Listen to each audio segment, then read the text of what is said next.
লাইফে এই ১ম বার হয়তো আমি ৪ দিন ধরে কালীপুজো সেলিব্রেট করেছি। বাড়িতে বাজি ফাটানো থেকে শুরু করে প্যান্ডেল হপিং কোনটাই কিন্তু বাদ যায়নি। এই সমস্ত কিছুই কিন্তু আজকে আমি তোমাদের সাথে এই ভ্লগে পার্ট বাই পার্ট শেয়ার করব। অনেকেই এই দিওয়ালিতে বাড়িতে সুন্দর করে রঙ্গোলি বানায়। আমি ওই সমস্ত কিছু খুব একটা পারি না বলে বাজি ফাটানোতে কিন্তু আমি ভীষণ এক্সপার্ট।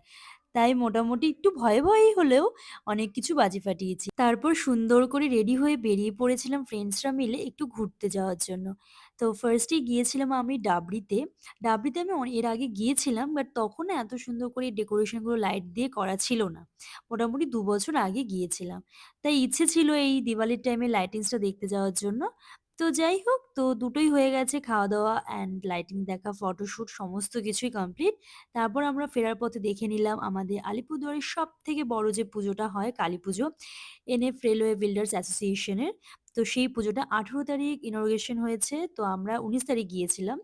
তো এখানে মোটামুটি ১৯ তারিখ থেকে একদম মানে ৭ দিন ধরে এখানে প্রোগ্রাম হয়। তো আমরা চলে গিয়েছিলাম ফার্স্ট দিনই দেখার জন্য। সেদিন যে এতটা ভিড় হবে ভাবতে পারিনি। ভেবেছিলাম ফাঁকায় দেখব, বাট যথেষ্ট ভিড় ছিল। এই ভ্লগটা এখানেই এন্ড করছি। নেক্সট পার্টে তোমাদের সাথে শেয়ার করব যে ফ্যামিলির সাথে আমি বেরিয়ে কোন পুজোগুলো দেখেছি।